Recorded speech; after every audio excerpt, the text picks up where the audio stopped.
Educational creativity চ্যানেলে সকলকে স্বাগত। এসএসসি 2025 রিক্রুটমেন্টে আবারও কি দুর্নীতির হাতছানি, সেরকম একটি গন্ধ কিন্তু পাওয়া যাচ্ছে। বা সেটি কতটুকু সত্য বা মিথ্যা, কেন এমনটি হয়েছে, বিস্তারিত এই ভিডিওতে আপনাদেরকে জানাবো। আমরা সূত্র মারফত খবর নিয়েছি যে এটাই উঠে আসছে যে সমস্যার কারণ।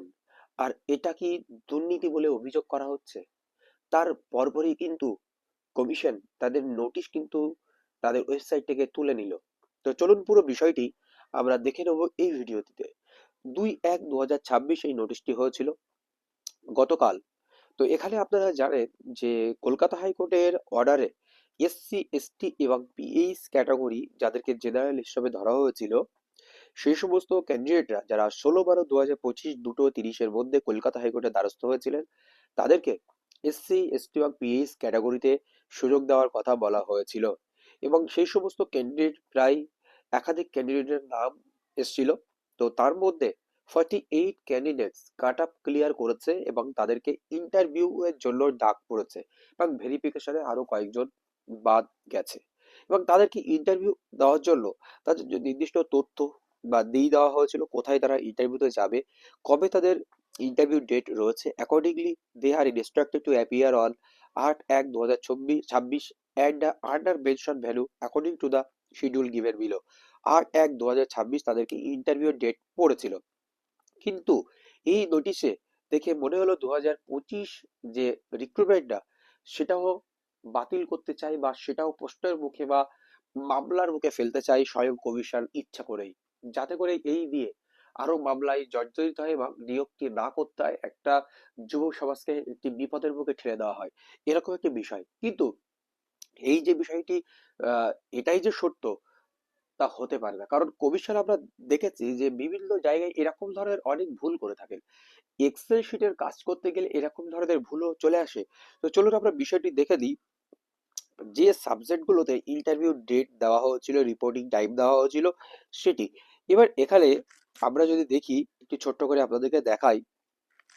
তো এখানে যে ইংলিশ মিডিয়ামে যদি আসি, সেখানে একটি ডিসক্রিপেন্সি দেখা দিয়েছে, অসঙ্গতি লক্ষ্য করা গিয়েছে।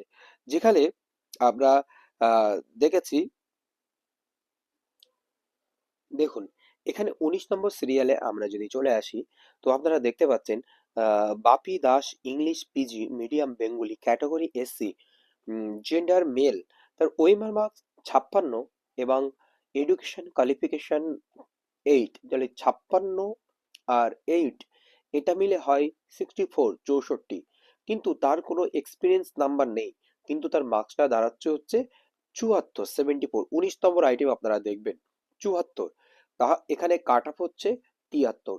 তাহলে সে 74 পেয়ে এখানে সুযোগ পেয়ে যাচ্ছে। কিন্তু তার 56 আর তো 64 হয়, 74 কিভাবে হয়, এটা দেখে সবাই কিন্তু অবাক হচ্ছেন। কিন্তু একটি বিষয় যে অনেকের অভিমত, যে এখানে এক্সপিরিয়েন্স মার্কস বসানো হয়নি তার 10 নম্বর। যদি তার এক্সপিরিয়েন্স মার্কস বসানো না হয়, তাহলে তো ক্যান্ডিডেটই ফ্রেশ ক্যান্ডিডেট। তাহলে কিভাবে এই ভুলটি হলো? কমিশন এটার উপরে ভিত্তি করে তড়ি ঘড়ি করে কিন্তু এই নোটিশ তারা তুলে নিয়েছে। এবার 36 নম্বর আইটেমে চলে আসি। নিবেদিতা মিস্ত্রি, ফিজিক্যাল সায়েন্স পিজি বেঙ্গলি। দেখুন 37 আর 10 হয় 47, সেখানে হয়েছে 57, সে মেল ফিমেলের সুযোগ পেয়েছে। আর কাট অফ নেমেছে হচ্ছে 55।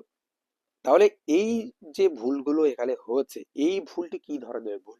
এটি ইচ্ছাকৃত ভুল, না কমিশন দুর্নীতি করতে চাইছে, না পুরো প্রসেসিংটা ঝুলিয়ে দিতে চাইছে? এরকম একটি অবস্থা কিন্তু তৈরি হচ্ছে। এটা স্বাভাবিক জিনিস। যারা নিয়োগ এর জন্য পড়াশোনা করেছেন এতদিন ধরে, তারা এসএসসি দিয়েছে, বা অনেক ইন সার্ভিস টিচাররা রয়েছে, তারা চাকরি হারিয়েছে, সেখানে যদি এইরকম ধরনের একটি বড় সংস্থা রাজ্য জুড়ে, যে সংস্থাটি একটি হাই স্কুলগুলো পরিচালনা করছে, সেই সংস্থায় যদি এরকম ভুল কাজ করে থাকে, তাহলে মানুষের বিশ্বাস কি এদের উপরে থাকবে যে এরা দুর্নীতি করছে না? এটা কি আপনি বলতে পারবেন? বা কাদের দিয়ে এই কাজগুলো সম্পন্ন করা হচ্ছে, যে এখানে তার জন্য ভুল হচ্ছে? হয়তো অনেকের অভিমত যে এখানে যে 10 নম্বর এক্সপিরিয়েন্সের নাম্বার এখানে বসানো হয়নি, এটা সম্পূর্ণ তারা তাদের মতো করেই আহ বলছে। কিন্তু এই নিয়ে সঠিক অভিমত কারোর পক্ষ থেকে এখনো উঠে আসেনি। নিশ্চয়ই এটা সংশোধন করে কমিশন তার স্বচ্ছতা প্রকাশ করবে এবং একটি নোটিশ হিসেবে তারা জারি করবে যদি ভুল হয়ে থাকে।